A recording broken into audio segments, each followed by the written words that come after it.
बहुजन समाज के बुद्धिजीवी साथियों, सर्वण भारत के क्रांतिकारी वीरों, आज के दिन हर करंट टॉपिक पे, करंट अफेयर पे अपनी बात रखने के लिए समाज के सामने मुखातिब हुए हैं।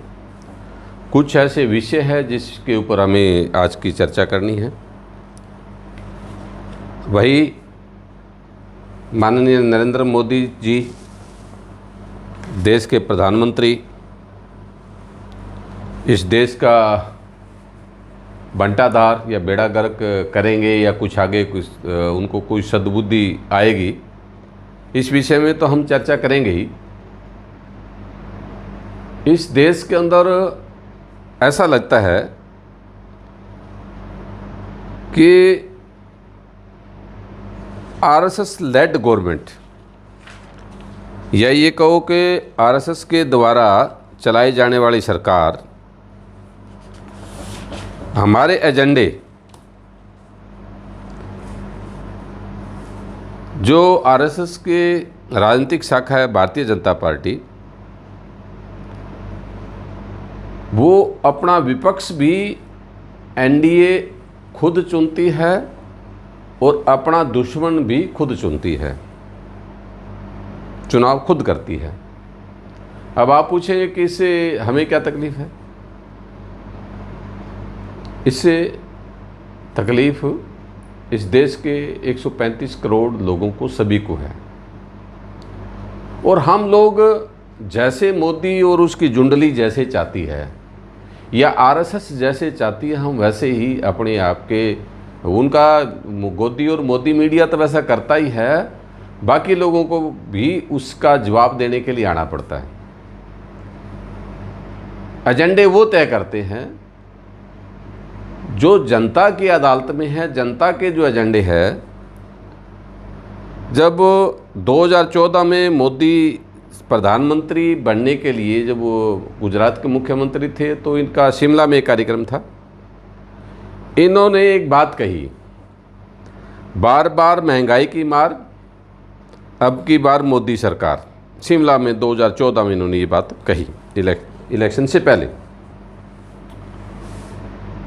और वैसे ही मीडिया, जो भोंपू मीडिया इनके गीत गाने लगे, और उसी हिसाब से इन्होंने अपना एजेंडा तय कर दिया। और सब के सब जो सरकार जो चल रही थी, यूपीए, लेड बाय यूपीए जो सरकार थी, मनमोहन सिंह जी की सरकार जो थी, या स्टेट में जो कांग्रेस की मिलीजुली सरकारें या कांग्रेस की अपनी सरकारें थी, 2014 से लेके 2020 तक आते आते 6.5 साल में पूरे देश ने देखा, पूरे देश ने भुगता। ये सारी चीज़ें हम देखते आ रहे हैं। आज इस विषय पे कि महंगाई, बेरोजगारी और इस देश के अंदर महामारी जिस तरीके से है, किसी भी विषय पे या किसी भी फ्रंट पे ये सरकार का प्रेजेंस कहीं नज़र नहीं आती। महंगाई के मामले में तो कोई बोलता ही नहीं, सरकार नहीं बोलती, विपक्ष भी कोई नहीं बोल रहा, मीडिया के लोग भी कहीं कुछ इसकी चर्चा नहीं कर रहे। ये एक बहुत बड़ी नालायकी कह सकते हैं, या हमारे लोगों की एक बहुत बड़ी ये कहो कि इसके प्रति लोग भुगत रहे हैं, लेकिन उसके ऊपर कोई चर्चा करने को तैयार नहीं है, कोई इसके ऊपर भुगतने को तैयार है, चर्चा करने को तैयार नहीं है, लड़ने को तैयार नहीं है। लेकिन कुछ एक अच्छी चीज़ें हैं। अच्छी चीज़ क्या है कि इस देश के युवा उठ खड़े हुए हैं। ये देश के युवा 5 सितंबर को उन्होंने विरोध किया, कैंडल मार्च किया, और ये सारा कुछ इसका थाली बजाई उन्होंने 5 सितंबर को। और 9 सितंबर को उन्होंने 9 बजे और 9 मिनट पे कुछ ऐसा एक उन्होंने पूरे इंडिया के अंदर एक ऐसा किया। कल भी इसकी मैंने थोड़ी चर्चा की थी। तो उसमें आप देखते हैं कि 9 सितंबर को युवा जो है पूरे देश के, और मीडिया, गोदी मीडिया और मोदी सरकार के जो भी किसी भी मंत्री का या किसी का उसका कोई उसके ऊपर कोई किसी टाइप की ट्वीट या कोई रिस्पॉन्ड नहीं आया। इससे कई बार ये लगता है कि हमारा प्रदर्शन तो अच्छा था, या युवा जो इसका आज विपक्ष क्योंकि हमने बात शुरू की थी कि भारतीय जनता पार्टी या एनडीए खुद अपना एजेंडा तय करती है, अपना दुश्मन भी खुद तय करती है और अपना विपक्ष भी खुद तय करती है। इस रणनीति पे इन्होंने क्या किया कि इन सारी बातों में जो युवा इस लड़ने के लिए जब तैयार होता है, चाहे वो आपका जेएनयू का मुद्दा रहा हो, जेएनयू ने और शाहीन बाग ने मोदी सरकार के नाक में दम कर दिया। ये इतने घबरा गए थे, इसलिए इन्होंने दूसरे मुद्दे चुने। एक मुंबई में आजकल कंगना रनौत का चर्चा आप सुन रहे हैं, इससे पहले सुशांत सिंह राजपूत का मुद्दा चल रहा था। गोदी और मोदी मीडिया के जितने भी भाषा में चैनल है, सब के सब एक ही बात पे लगे हुए थे कि लोगों का ध्यान इधर ना चला जाए जो असली मुद्दे हैं, बेरोजगारी पे, भूखमरी पे कि इस देश में भूखमरी के शिकार होगा ये पूरा देश। ऐसी हालात पैदा कर दिए मोदी ने ये, और इसमें कोर्ट में खाज की काम किया कोरोना ने। और कोरोना की बीमारी का जो दिल्ली का जो है कि 95,000 से ज़्यादा जो है लोग हर रोज़, ऐसा डाटा इतना बढ़ के आ रहा है, 95,000 से ज़्यादा जो है रोज़ उसके संक्रमण के शिकार हो रहे हैं। और हर मिनट में 68, हर घंटे में 68 जो है इसके कोरोना के जो लोग हैं पीड़ित, जो है उसके संक्रमित लोग 68 लोग हर 1 घंटे में एक्सपायर हो रहे हैं। इसका मतलब क्या है कि ये महामारी ने कोड में खाज का काम किया। इससे पहले कि अगर आप अब देखते हैं कि 2014 से जब मोदी सरकार आई, 2014 से लेके 2020 तक इसका काम तो कहीं भी अच्छा नहीं था। 15 लाख देने की बात आई, 2 करोड़ लोगों को रोजगार देने की बात आई, ये कहीं भी कुछ नहीं। और बाद में कह दिया ये तो जुमला था। तो आज 15 साल से लगातार कहीं मॉब लिंचिंग हो रही है, कहीं गऊ की खाल के नाम से हो रही है, कहीं कुछ हो रहा है। ये सारा दादरी कांड है। एक चीज़ अगर हम बताएंगे तो ये वीडियो इतना लंबा हो जाएगा, ये आज की इस पे विषय पे। तो ये सब बातें कर क्यों रहे हैं? क्योंकि इसी नीति पे, इसी रणनीति पे कि एजेंडा भी हम तय करेंगे, विपक्ष भी हम तय करेंगे, और इस देश को लोगों का ध्यान ही उधर नहीं जाने देते कि असली समस्या इस देश में लोगों की रोज़गार की है। बेरोज़गारी बेतहाशा जो बढ़ रही है, इनके खुद के दिए हुए आंकड़े ऐसे बता रहे हैं कि बेरोज़गारी का जो इतना बुरा हाल है। तो आज का जो असली जो मुद्दा है वो जानबूझ के जब ये देखा कि वो दूसरे मीडिया के लोगों ने, अदर जो इसके वैकल्पिक मीडिया ने ये कहा कि सुशांत सिंह राजपूत कोई मुद्दा नहीं है, इन्होंने एक मुद्दा फिर उठा के ले आए, कंगना रनौत का, जिनकी अपनी उनके पास आजकल काम तो है नहीं फिल्मों में। जब सभी धंधे बंद है तो फिल्म इंडस्ट्री के धंधे भी बंद है, तो उसके पास कोई काम धंधा था नहीं, वो खाली बैठी थी। उनको उठा के इस लाइन पे लेके आ गए। और जो बातें कंगना रनौत ने जो बातें मुंबई के बारे में कही, अगर ये बात कोई मुसलमान कह देता, कोई दलित कह देता, या कंगना रनौत को छोड़ के कोई और कह देता, या उसका कंगना रनौत भी अगर भारतीय जनता पार्टी के साथ ना जुड़ी होती, फिर अगर वो कह देती एक पद्मिनी, वो जो ऐसे हालात हो जाते, तो आप सोच सकते हो क्या हाल होना था। ऐसी बातें कौन तय करता है? आमिर खान ने, उसकी पत्नी ने कह दिया कि हमें तो इसमें जो है डर लगता है, जो दंगे हुए यहाँ, तो कहा आप पाकिस्तान चले जाओ। आपने कंगना रनौत का कहा हुआ अच्छी बात तो नहीं थी। मुंबई के बारे में, पाकिस्तान ऑक्युपाइड कश्मीर है, इस टाइप की बातें वो कहना, और ये जो इस टाइप के, वो उनके ऊपर देशद्रोह हुआ, देशद्रोह का उसमें मुकदमा तो बनता है, आपने क्यों नहीं किया भाई? लेकिन उसके बाद जिस तरीके से उसकी प्रतिक्रिया हुई, जो महाराष्ट्र में उद्धव ठाकरे की सरकार ने जो किया, उसके बीच में हम ज़्यादा नहीं पढ़ना चाहते, लेकिन इतना ज़्यादा तरजीह देने की ज़रूरत नहीं थी। अगर उसका मकान के जो तोड़ने की बात आई, जब दुबे के मकान को तोड़ा जा सकता है तो कंगना के भी तोड़ा जा सकता है। लेकिन दुबे का मकान अगर कंगना का गलत तोड़ा गया तो दुबे का मकान को भी तोड़ा जाना गलत था, उसके परिवार के लोगों को। अगर वो गलत था, अगर गलत उसने जगह को, सरकारी जगह को कब्जा करके किया हुआ था, तो उसका तरीका है डेमोक्रेटिक तरीके से या कानूनी तरीके से उसका व्यवस्था करनी थी। अब यहाँ भी कुछ चीज़ें ठीक तो नहीं हुई, लेकिन खैर इसमें हम ये जानना चाहते हैं या कहना चाहते हैं देश के लोगों को कि बहुजन समाज के लोग कहाँ खड़े हैं, बहुजन समाज इसमें क्या निकालेगा, या बाल ठाकरे की, या आपका उद्धव ठाकरे की गवर्नमेंट के ऊपर जो छिंटाकशी भारतीय जनता पार्टी ये दोनों मिलके कर रहे हैं, एक दूसरे पे आरोप प्रत्यारोप जो कर रहे हैं, इससे इस देश के गरीब लोगों का, किसानों का, मजदूरों का, विद्यार्थियों का, बेरोजगारों का, दलितों का, पिछड़ों का, मुसलमानों का ये मुद्दे कहाँ चले गए? ये चीज़ें कहाँ हैं?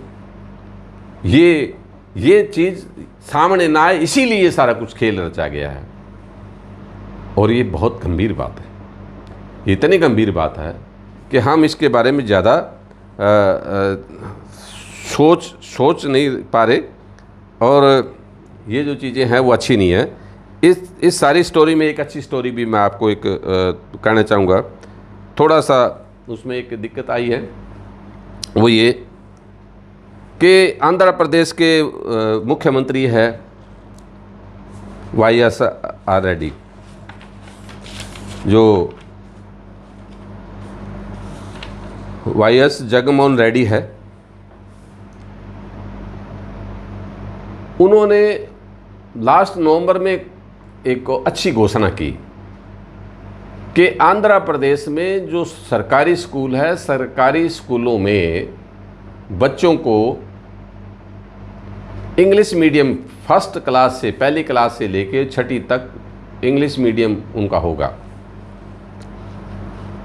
अब ये एक बहुत बड़ी बात, बहुत बड़ा डिसीजन था ये। क्यों कहा? उन्होंने उस वक्त 2-3 घोषणाएं की। क्या घोषणा की? एक मीटिंग उन्होंने की विजय, जो SC/ST छठी एक मीटिंग थी SC/ST डेवलपमेंट काउंसिल की। SC/ST डेवलपमेंट काउंसिल की एक छठी मीटिंग थी। उस मीटिंग के दौरान कुछ बातें उन्होंने कही। क्या कही? कि SC/ST के वेलफेयर के लिए जो हम काम करेंगे वो ये होगा, 15,735 करोड़ रुपए SC के वेलफेयर के लिए लगाएंगे, खर्च करेंगे इस साल, और 5,177 करोड़ रुपया जो है ST के वेलफेयर के लिए हम लगाएंगे। जो इतना पैसा हम बजट, उन्होंने मतलब भारत के सभी राज्यों से अलग से हटके उन्होंने एक प्रोग्राम इन्होंने फिक्स किया। और सबसे बड़ी बात उन्होंने कही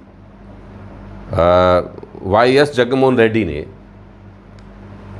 कि इस देश के जो संविधान के शिल्पकार हैं, इस देश के आधुनिक भारत के निर्माता और पूरी दुनिया में सिंबल ऑफ नॉलेज बाबा साहब डॉक्टर भीमराव अंबेडकर की, उनकी स्टैच्यू विजयवाड़ा में एक बहुत बड़ा पार्क बना के, उस पार्क में 125 फीट हाइट की एक स्टैच्यू लगाई जाएगी, जैसे स्टैच्यू ऑफ लिबर्टी, आजकल ये कह सकते हो आपके गुजरात में। मोदी का बहुत बढ़िया उसने जवाब दिया। ये जो काम जो है इन्होंने घोषणा की नवंबर में। अब दक्षिणपंथी विचारधारा के लोगों को इस बात के पेट में दर्द हुआ। दर्द क्यों हुआ? कि अगर सरकारी स्कूलों में अगर इंग्लिश मीडियम हो जाता है तो प्राइवेट स्कूल में कौन जाएगा? प्राइवेट स्कूल आज किसके हैं? धना सेठों के हैं। धना सेठ कौन है? RSS की विचारधारा के लोग हैं, दक्षिणपंथी विचारधारा के लोग हैं, ब्राह्मणिकल विचारधारा के लोग हैं, उनके वो स्कूल हैं। अब उनके स्कूलों को ये लगा कि तुम्हारे तो पेट पे लात लगी, तुम्हारी तो कमाई अंधाधुंध कमाई जो तुम लूट खसूट रहे हो वो सारी की सारी तो गई। आपने अब देखा है कि कोरोना जैसी महामारी में एक आधे स्कूल को छोड़ के, लाखों में से एक आधे स्कूल को छोड़ के, और सभी ने जो है पेरेंट्स को उनके ऊपर जितना दबाव डाला, उन लोगों ने हाई कोर्ट में, आंध्रा हाई कोर्ट में एक पिटीशन डाली कि इसमें माँ और बाप के या बच्चे के फंडामेंटल राइट का वो हुआ है, वायलेशन हुआ है।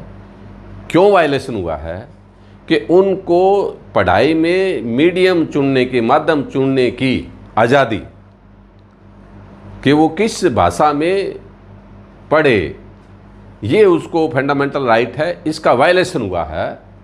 और वो वायलेशन जो हुआ है वो बेंच ने इस सरकार के इस निर्णय पे अप्रैल में रोक लगा दी। इस वर्ष 2021 से ये 2020 से पढ़ाया जाना था, 2020-21 के इसमें सेशन से पढ़ाया जाना था, और उसने रोक लगा दी।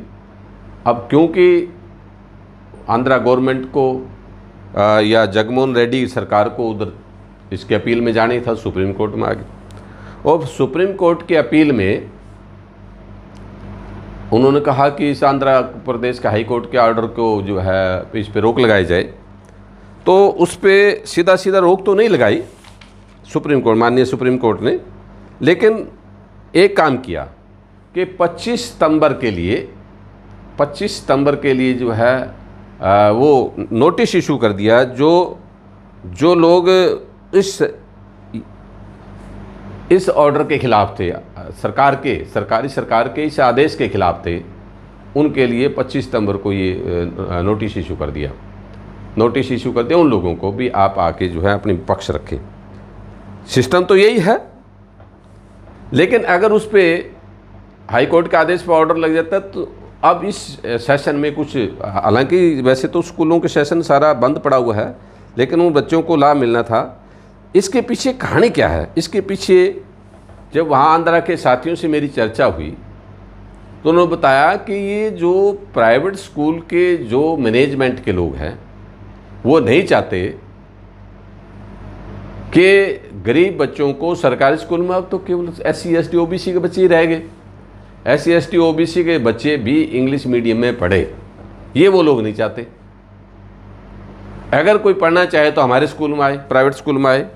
अगर प्राइवेट स्कूल, सरकारी स्कूल अगर इतना बढ़िया, क्योंकि उन्होंने काफ़ी कुछ आमूल-चूल परिवर्तन किया, एक बहुत बड़ा बजट उन्होंने रखा है स्कूल के लिए, गवर्नमेंट एजुकेशन के लिए AP गवर्नमेंट ने।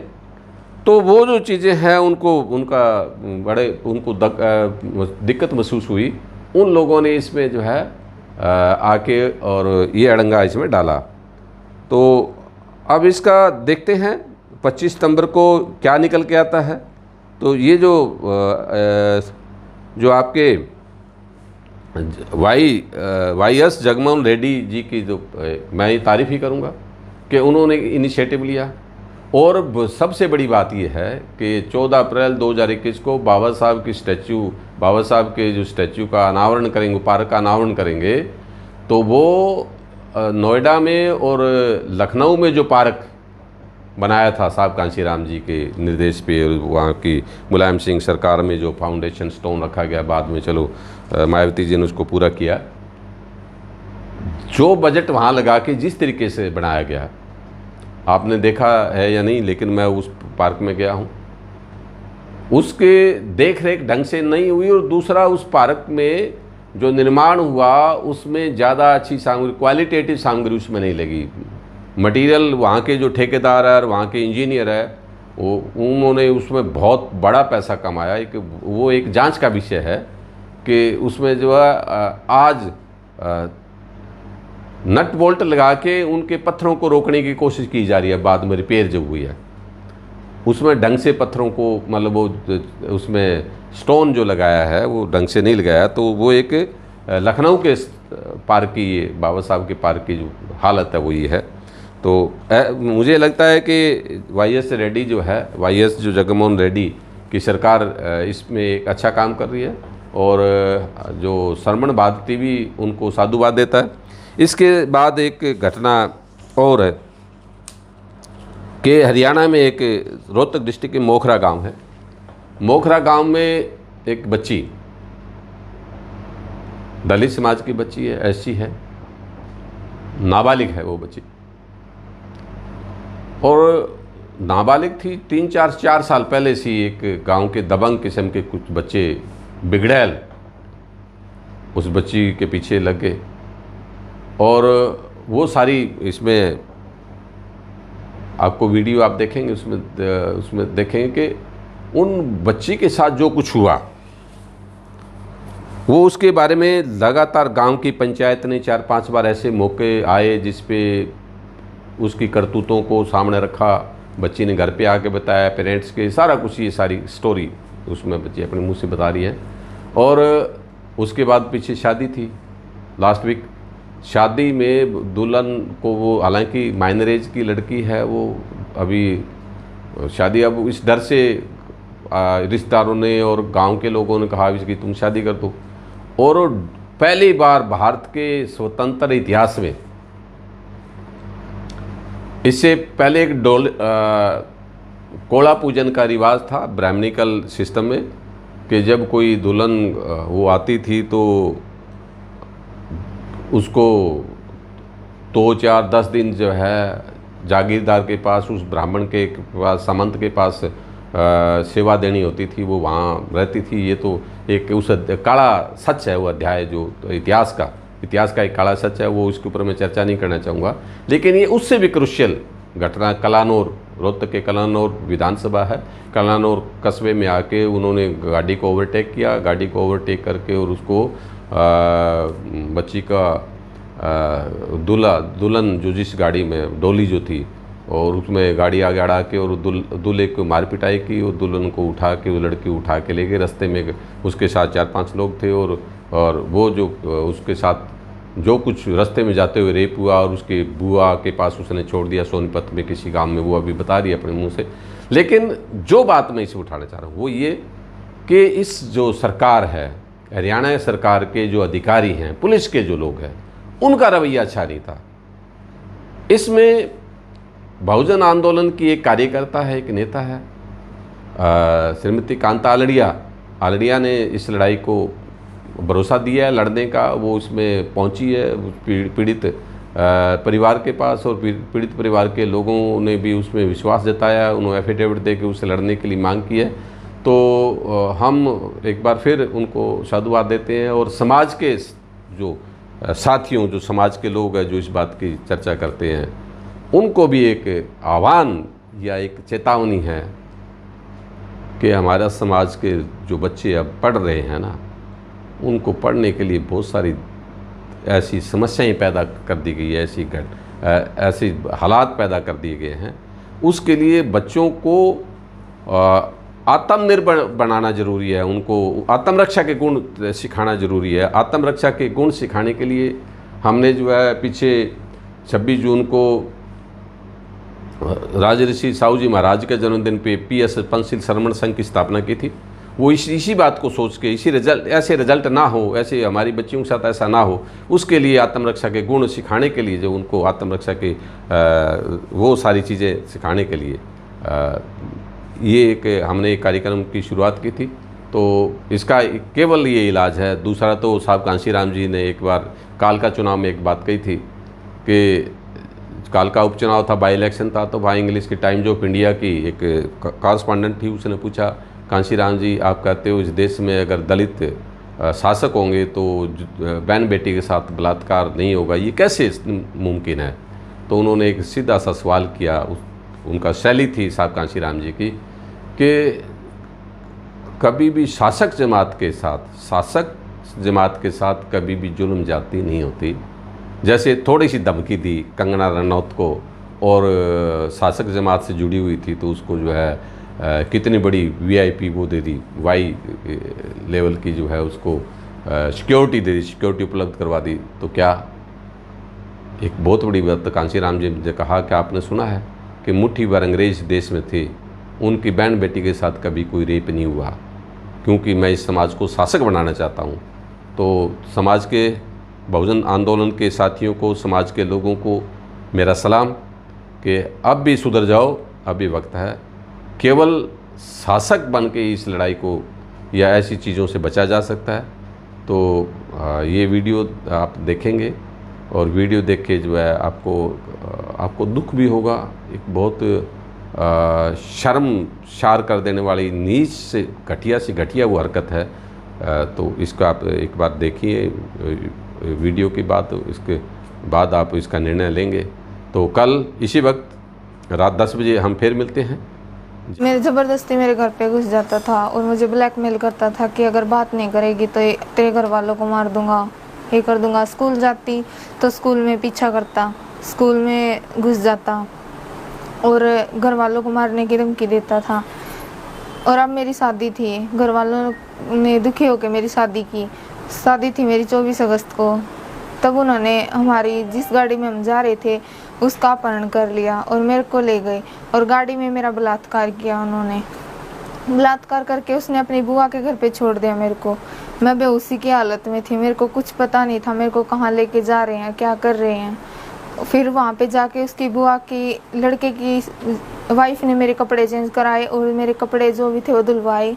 और फिर जो उसकी बुआ थे वो मुझे थाना में लेके गई, मोहाना थाना में। फिर वहाँ से CIA वाले मेरे को रोहतक लेके आए। रोहतक लेके आके मुझे SHO ने मेरे से पूछताछ की और फिर वहाँ पे मुझे ना तो खाने के लिए कुछ दिया गया और ना सोने के लिए कुछ दिया गया। मैं सारी रात नीचे सोई। फिर उन्होंने मुझे धमकाया, डराया कि ऐसे बयान देने हैं। तो मैंने उनकी धमकी सुन के मैं डर गई थी। फिर मैंने उन्हीं के हिसाब से बयान दिए। तब मैं होश में ही भी नहीं थी पूरी तरह। अब मैं चाहती हूँ कि मेरे दोबारा से बयान हो, क्योंकि अभी मेरा परिवार मेरे साथ है और मेरी डॉक्टरी भी दोबारा की जाए। कितने लोग थे और कहाँ पे किडनैप हो गए? कलानौर हुआ था मेरा किडनैप और ये 5-6 लोग थे।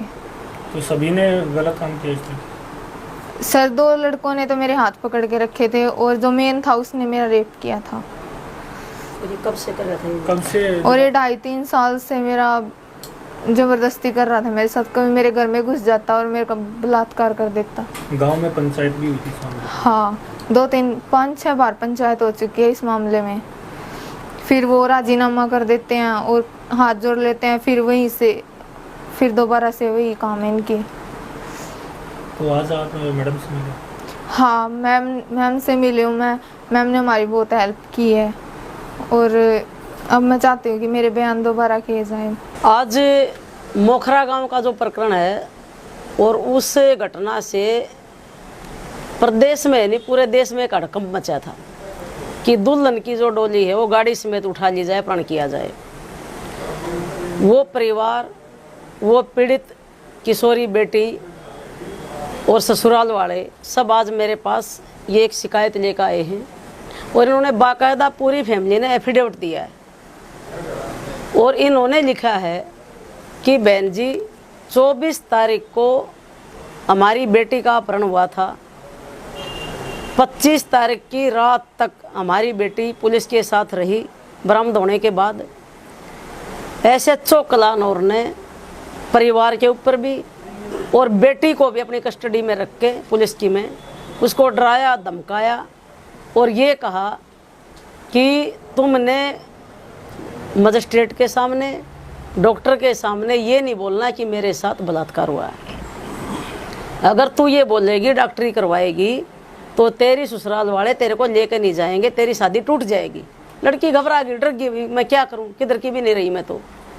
और लड़की से लिखवा लिया गया रात को कि मेरे साथ कुछ नहीं हुआ और मैं डॉक्टरी नहीं करवाना चाहती। जबकि लड़की नाबालिग है, सबको पता है, सबको पता है लड़की नाबालिग है। और नाबालिग लड़की के साथ उसकी मम्मी, उसकी दादी, कोई तो रहना चाहिए ना। भी बच्ची का अपहरण हुआ है और वो सदमे में है। पुलिस ने परिवार से मिलने नहीं दिया गया, पूरी रात अपनी कस्टडी में रखा। बेचारी को नीचे ज़मीन पर लेटना पड़ा, ओढ़ने के लिए कुछ नहीं दिया, खाने पीने के लिए कुछ नहीं दिया। रात को तो खाना खिला दिया, दिन में कुछ नहीं दिया। दिन में लड़की की दादी गई बेचारी, एक समोसा और ठंडा उसको देकर आ गई, लेकिन लड़की ने कुछ नहीं बोला अपनी दादी को, क्योंकि पुलिस ने उसको इतना डरा धमका रखा था। और कोई डॉक्टरी नहीं हुई थी लड़की की।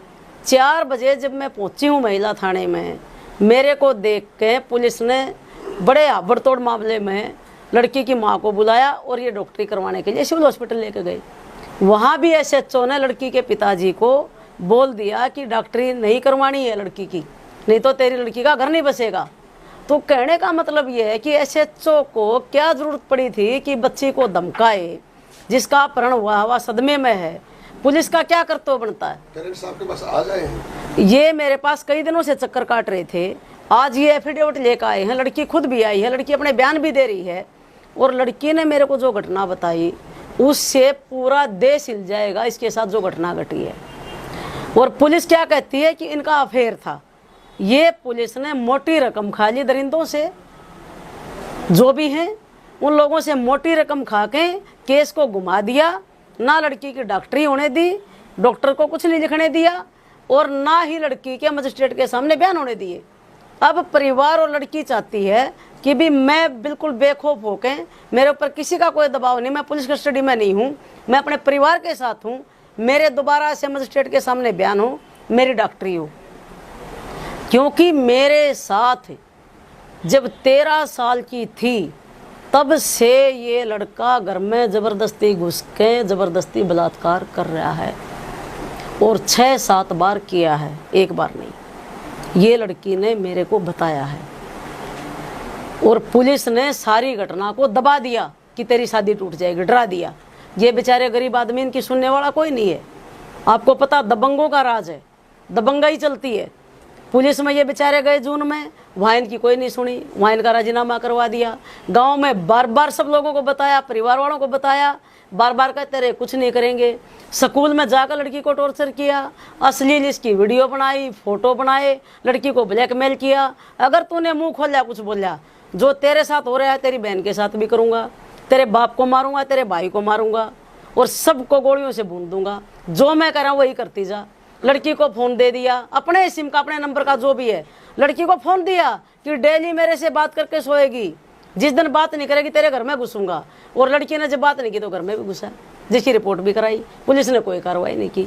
तो कुल मिलाकर मैं आपके सामने ये कहना चाहती हूँ कि ऐसी ऐसी दरिंदगी जब 13-13 साल की बच्चियों के साथ होंगी गाँव में, और गांव के लोग भी उसके लिए कुछ नहीं कर पाएंगे, और पुलिस भी मुजरिमों का साथ देगी, तो कहाँ जिए कहाँ जाएं? कानून खत्म हो गया है। और यहाँ का एसपी तो सुनता ही नहीं है किसी की, एसपी मिलना पसंद नहीं करता किसी से। परिवार भटक रहा है, दर की ठोकरें खा रहा है, और परिवार ने आज ये लिख के दे दिया है कि बहन जी आप हमारी मदद करो, हम तो गाँव छोड़ने पर मजबूर हो गए, हम तो गाँव से पलायन करेंगे, और एसपी की कोठी के सामने आके बैठेंगे अपने सारे बर्तन ढोबरे उठा के, और अगर हमारी बात नहीं सुनी गई तो हम वहीं पर आत्महत्या करेंगे परिवार सहित। ये परिवार ने मेरे को एफिडेविट दिया है। इसलिए आपके चैनल के माध्यम से, सोशल मीडिया के माध्यम से मैं मांग करती हूँ गृह मंत्री जी से कि गृह मंत्री जी होश में आओ। आप किस बात के बब्बर हो? कहाँ गया आपका गब्बरपना? अरे दिखाओ कुछ। आप बेटी बचाओ बेटी पढ़ाओ का नारा देती बीजेपी, आपके राज में आप लोगों की सेप है। ये क्या हो रहा है इस देश में, हमारे प्रदेश में? ये हालात इतने खराब हो गए कि नाबालिग बच्चियों को प्रताड़ित किया जाता है, डोलियों का अपहरण किया जाता है। अब बताइए, ये हालात हो गई हैं। माँ बाप बच्चे की शादी करने पर मजबूर हो गए नाबालिग की, क्योंकि गुंडों ने उसको जीने नहीं दिया, और अब उसको शादी के बाद भी नहीं जीने दे रहे हैं। अब भी परिवार को धमकी दे रहे हैं, जिस दिन पीसीआर हटेगी सबको गोलियों से भून देंगे। पुलिस किसे हो रहा है? पुलिस जो है, पुलिस कुछ कार्रवाई नहीं कर रही। पुलिस ने कोई बयान नहीं लिया, ना बाप का, ना दादा का, माँ का, किसी से कोई पूछताछ नहीं करी। गुंडों के हाथों में खेल रही है। मोटे रुपये ले लिए SHO कलानौर ने, और SHO कलानौर को सस्पेंड करके आपराधिक मुकदमा दर्ज करो। एट्रोसिटी एक्ट भी लगाओ SHO के ऊपर, नहीं तो पूरा परिवार मरेगा।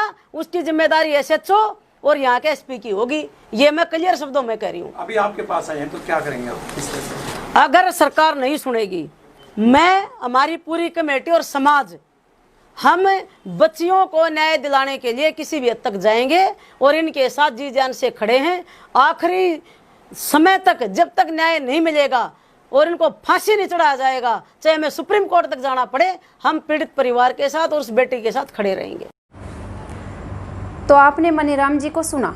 आज उन्होंने एक महत्वपूर्ण विषय पे चर्चा की है। अगर वो विषय आपको पसंद आया हो तो कमेंट में ज़रूर लिखें, और हमारे वीडियो को लाइक और शेयर ज़रूर करें। प्लीज़ हमारे चैनल को सब्सक्राइब कीजिए। कल फिर मुलाकात होगी रात 10 बजे। तब तक के लिए अलविदा, नमस्कार।